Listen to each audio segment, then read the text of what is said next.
جہاں رہی بات کہ جی یہ بات کرکٹ بورڈ کے ساتھ نہیں ان کی بنتی تھی، ظاہری سی بات ہے، آپ کو بھی پتا ہے کہ وہاں پہ کچھ کانٹریکٹ ایسے تھے کہ جو وہ چاہ رہے تھے کہ ہم یہ والے نہیں کرنا چاہ رہے، ہمیں اس سے تھوڑی سی امپروومنٹ چاہیے، تو اس پہ ان کی تھوڑی سی آپ کہہ سکتے ہیں کہ نہیں وہ مان رہے تھے. لیکن اینڈ آف دا ڈے کیا ہے کہ جب کنٹری کی بات آئی ہے تو وہ سارے ایک ہو گئے ہیں، تو انہوں نے 2 ٹائٹل جتوا دیے ہیں نا. دیکھا اس نے سر پہ نا ٹاول پھینکا اور لٹرلی نا وہ رو رہا تھا، اس کی آنکھوں میں سے آنسو نکل رہے تھے. تو میں واپس آ گیا تو میں نے ہاشم عاملہ سے بولا، میں نے کہا ہاشم بھائی وہ تو اس طرح رو رہا ہے. اس نے کہا کچھ نہیں ہوتا، تو چلا جا اس کے پاس. میں نے کہا نہیں میں نہیں جاؤں گا. تو میں اس لیے کہہ رہا ہوں کہ اگر یہ فارم اس کی کنٹینیو رہتی ہے نا، اور اس فارم کو یہ جتنا کیش کر سکتا ہے نا عرفان بھائی یہ کر لے، اگر یہ کیش کر لے گا تو اگلے 2 سے 3 سال کی کرکٹ اس کی فرنچائز کی سیکیور ہو جائے گی، اور اس فارم پہ اس کو باہر والی لیگیں بہت زیادہ نہیں. عمر بھائی پرابلم یہ ہے کہ 4-5 سال ہم نے جس کی فارم بھی لگتی تھی ہم نے اس کو چانس ہی نہیں دیا. پہلے اس کی فارم لگی، کھلایا گیا 6-7ویں نمبر پہ. کامران غلام نے 37 سال کا ریکارڈ بریک کیا، 2 سال کھلایا ہی نہیں. فارم جب ختم ہوگی پھر ہم نے ٹیم میں سیٹ کیا. عمر بن یوسف کرتا میں آپ کو یہی چیز کہہ رہا ہوں نا عرفان بھائی کہ یہ تو کھلانے والوں پہ بھی ہے نا، کھلائے تو صحیح ہے. دیکھیں یہ میں کیوں کہہ رہا ہوں، دیکھیں ابھی اگر آپ پاکستان ٹیم میں اس کو نہیں کھلائیں گے نا تو پاکستان سٹرگل کرے گا، ٹھیک ہے. یہ صاف نہیں کرے گا. میں نے جیسے آپ کو بولا نا کہ اس کو دوسری لیگیں اس کو ٹچ کریں گی کہ بھائی آ کے کھیلو، جیسی فارم لگی ہوئی ہے. کیونکہ دوسری لیگوں کے جو فرانچائز آنر ہوتے ہیں نا وہ بھی ایک ایک چیز دیکھ رہے ہوتے ہیں. پی سی بی نے وہ بھی لاؤ نہیں کرنا. لیکن بات سمپل سی ہے کہ اگر اس کو سلیکٹ کریں، اس کی جو بھی آگے سیریز آ رہی ہے اس کو کیچ کریں، اور پاکستان ٹیم کو چاہیے کہ بھائی اس کی اس فارم کو جتنا کیچ کر سکتے ہیں، اس سے جتنا فائدہ لے سکتے ہیں لیں.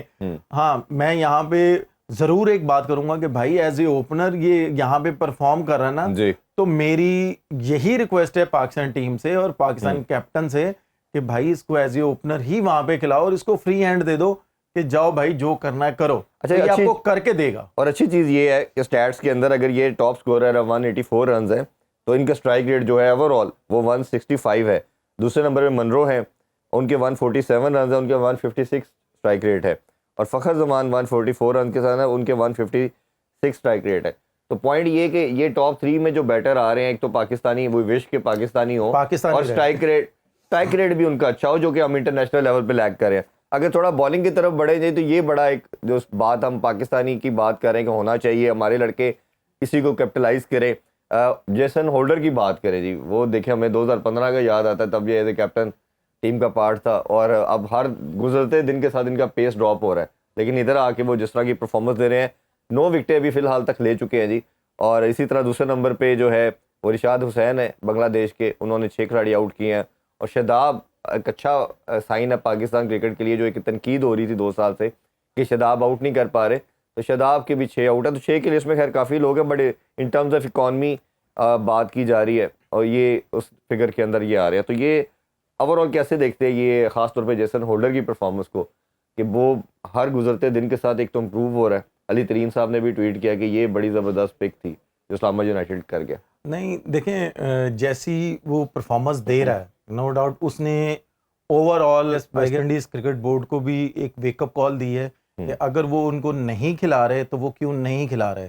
شاید وہ اس کی پرفارمنس کی وجہ سے نہیں کھلا رہے تھے، پھر دوسری لیگیں ان کو نہیں کھلا رہی تھیں، وہ کیوں نہیں کھلا رہی تھی. یہ ان کے پاس گولڈن اپرچونٹی تھی کہ میں اگر یہاں پہ آ کے ایشین وکٹوں پہ آ کے اگر میں پرفارمنس دیتا ہوں تو automatically West Indies cricket board کو بھی سوچنے پہ وہ مجبور کر دیں گے، اور دوسری لیگوں کو بھی سوچنے پہ مجبور کر دیں گے اگر وہ یہاں پہ پرفارم کرتے ہو. ابھی تک ان کی پرفارمنس جیسی چل رہی ہے میرا خیال ہے کہ as a fast bowler out standing ہے. دیکھیں وہ اپنی طرف سے سارے کھانے فل کر رہے ہیں. جیسے ایز اے بالر وہ آتے ہیں، وہ بالنگ بہت اچھی کر رہے ہیں.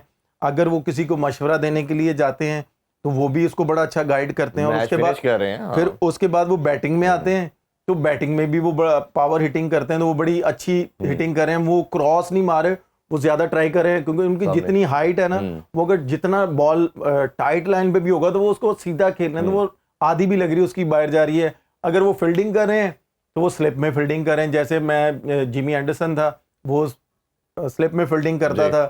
پھر یہ اس کو میں نے دیکھا ہے کہ یہ سلپ میں فیلڈنگ کر رہا ہے, نہیں لانگ آف اینڈ میں ڈیتھ اوور کے اندر لانگ یہ آف پہ آ جاتے ہیں, ہاں وہاں پہ آ جاتے ہیں. تو یہ ایک وہ ہائٹ ہے تو وہ کیچ بڑے زبردست, یہ چیز بہت اچھی ہے ان میں کہ یہ اپنا آپ دکھانا چاہ رہے ہیں کہ بھائی میں یہاں پہ اگر پرفارم کروں گا, اور اگر میری تو ایز اے پاکستانی وش ہے کہ جو بیسٹ بالر ہے وہ پاکستانی ہو, لیکن جو مجھے نظر آ رہا ہے ان میں, جو یہ سوچ کے آئے ہیں کہ بھائی جو کچھ بھی ہے اگر میں یہاں پہ بیسٹ بالر بنوں گا یا بیسٹ آل راؤنڈر بنوں گا تو آٹومیٹکلی پوری دنیا میں اور میرے کرکٹ بورڈ کو, ویسٹ انڈیز کرکٹ بورڈ کو ایک ویک اپ کال چلی جائے گی کہ بھائی میرے ساتھ زیادتی ہو رہی ہے. بالکل. اگر تھوڑا سا ہم بات ویسٹ انڈیز کی بھی کر ہی لیں, کیونکہ اوبیسلی ہمارے سے کافی ریلیٹ کرتے ہیں ہر چیز کے اندر. انپریڈکٹیبل دونوں ٹیموں کو موسٹ انپریڈکٹیبل کہا جاتا ہے. کرنے پہ آتے ہیں تو جیتا ہوا میچ ہار جاتے ہیں, ہارا ہوا میچ جیت جاتے ہیں. انسٹیبلٹی ادھر بھی بڑی سری لنکا کی طرح ادھر بھی ان کے سسٹم میں رہی ہے, بٹ ہم نے دیکھا کہ اسی سسٹم کے اندر سے 2 دفعہ ڈیرن سیمی کی قیادت میں یہ ورلڈ کپ بھی جیت چکے ہیں. لڑکے کھیلتے نہیں ہیں پورا سال ٹیم کی طرف, بورڈ کا ان کا رفٹ رہتی ہے, بٹ جیسے ہی کوئی ایونٹ آتا ہے سارے گیدرڈ ہو جاتے ہیں, بورڈ بھی سب کو پتہ نہیں منا لیتا ہے. تو یہ کس طرح آپ ان کے سسٹم کو, یہ معاملے کو دیکھتے ہیں؟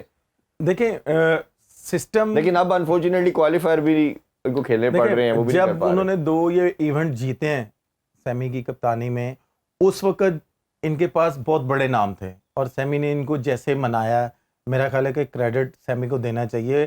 اور اس کے بعد آپ یہ دیکھیں کہ ان کے سسٹم کو نہیں دینا چاہیے, کیونکہ ان کا سسٹم تو یہی چاہ رہا تھا کہ بھئی ہم نے نہیں کھلانا. لیکن کیا تھا کہ ڈیرن سیمی کو انہوں نے کپتان بنایا, انہوں نے کہا جی آپ آئیں کپتانی کریں, لیڈ کریں ویسٹ انڈیز ٹیم کو.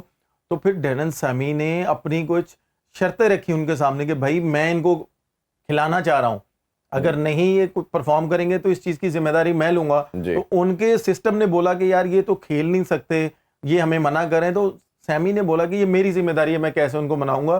تو آپ یہ دیکھیں کہ جتنے بھی بڑے نام تھے وہ آئے ہیں, سیمی کی انہوں نے بات سنی ہے, چاہے کرس گیل تھا, رسل تھا, کوئی بھی تھا, تو انہوں نے یہ نہیں شو کیا کہ بھائی ہم آپ سے سینئر ہیں یا ہم آپ سے بڑا نام ہے ہمارا. تو انہوں نے لیڈر کو لیڈر ہی سمجھا, اور جو سیمی نے بولا ہے ان دا گراؤنڈ وہ ان کی بات سنی گئی, اور اس لیے وہ جیتے ہیں. جہاں رہی بات کہ جی یہ بات کرکٹ بورڈ کے ساتھ نہیں ان کی بنتی تھی, ظاہری سی بات ہے, آپ کو بھی پتا ہے کہ وہاں پہ کچھ کانٹریکٹ ایسے تھے کہ جو وہ چاہ رہے تھے کہ ہم یہ والے نہیں کرنا چاہ رہے, ہمیں اس سے تھوڑی سی امپرومنٹ چاہیے. تو اس پہ ان کی تھوڑی سی آپ کہہ سکتے ہیں کہ نہیں وہ مان رہے تھے. لیکن اینڈ آف دا ڈے کیا کہ جب کنٹری کی بات آئی ہے تو وہ سارے ایک ہو گئے ہیں, تو انہوں نے 2 ٹائٹل جتوا دیے. ہاں, لیکن ابھی بھی جیسے ہم بات کریں کہ کہیں نہ کہیں ان کا بھی کوئی ایسا بندہ ضرور ہونا چاہیے, ایکس لیجنڈ کی بات کر لے, فور وہ آ کے اس کو سارٹ آؤٹ کرے. کیونکہ اب ہمیں برا لگتا ہے کہ ویسٹ انڈیز جب کسی ایونٹ میں نہیں ہوتی, کیونکہ ایک فلیور ایڈ ہوتا ہے ویسٹ انڈیز سے. جیسے پاکستان سے ہوتا ہے تو ویسٹ انڈیز سے بھی ہوتا ہے. میرے والد صاحب ایک چیز بتاتے تھے مجھے کہ جب ویسٹ انڈیز کی ٹیم آتی تھی نا, تو میرے والد صاحب کہتے تھے کہ ان کو نا کہا جاتا تھا جی کہ کالی آندھی آ گئی. بالکل. تو اب پاکستان کے اندر دیکھیں سر ویور رچرڈ آتے ہیں, ماشاءاللہ ویسٹ انڈیز کے بہت بڑے بڑے نام ہیں. تو میں ایک ہی ریکویسٹ کروں گا سر ویور رچرڈ سے کہ وہ یہاں پہ تو آتے ہیں, ٹھیک ہے, ان کا ایک مقام ہے, اور وہ کسی بھی لیگ میں جاتے ہیں ان کو وہ ایک رسپیکٹ کے دائرے میں ان کو بلایا جاتا ہے اور ان کو فورس کیا جاتا ہے. تو میں ویسٹ انڈیز کرکٹ بورڈ سے بھی یہی ریکویسٹ کروں گا, جتنے بڑے بڑے نام ان کے پاس ہیں, کلائیو لائیڈ ہے, ان کو بلائیں, ان کو اکٹھا کریں, اور ویسٹ انڈیز کا نام اس طرح کا ایک دفعہ پھر آئے گا